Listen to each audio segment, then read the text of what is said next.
My name is Morgan Young, and this is my executive summary week 5 video discussion. According to the PMBOK Guide, the 6th edition, a risk register is a document that is used to identify individual project risks.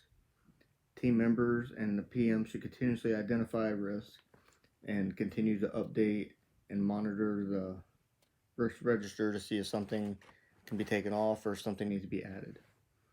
What is a project risk control? That's exactly what it sounds like.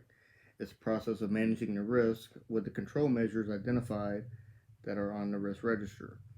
It's important to track the progress of how it's implemented, so the measures that are working to control the risk.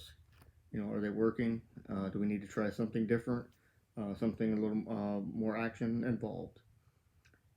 This also allows the PM to determine if that course of action uh, may need a completely another avenue of entertained in order to accomplish reducing the risk. When you create a risk assessment chart, you're doing this to show the relationship between the probability and the impact of that risk, uh, and what exactly, and that way on the chart you can get an idea of how that's going to, uh, which one do we need to work first? Is this a higher priority? It's going to be a lower priority we can put off. It may not even have to work. Uh, so what is contained in a risk mitigation matrix? It contains a likelihood, usually on one side, and across the top you can, or the bottom, you could use the consequence, and then you could rate them. You have a couple choices. You can do low, high, medium. I'm sorry, low, medium, high. Or if you want to get more precise, you can go low, medium, high, high, and factual, meaning that this is in fact going to be an issue, or it's going to have an impact on our project. And it's going to help determine, again, the level of response that's going to be required. Does this have to happen right away?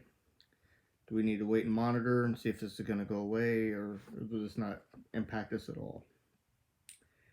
Uh, Probability and impact matrix. It's uses a standardized chart, and that rates the risk to determine if a risk is an immediate response, and can that one be monitored according to McCahey 2018.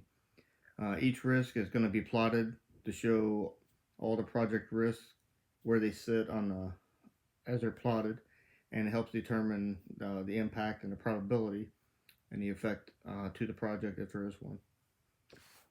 For our team, as we go through to try to determine the various risks, our first step is going to be to review the project charter and the project management plan.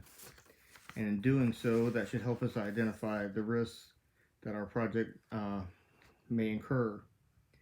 And at that time, we can create a risk register and add those in and go across into each category.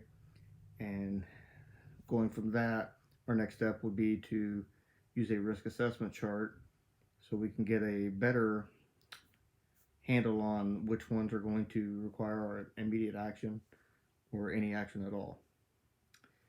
Um, Many risk can be subjective.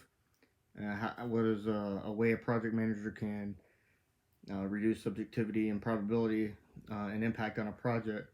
According to McCahey, if by using a standardized chart, whether it's one that's already in the company or any specific department within the company, by using that should eliminate all subjective bias, because everybody is using the same assigned rating system when they're plotting or when they're assigning a rating to a specific risk.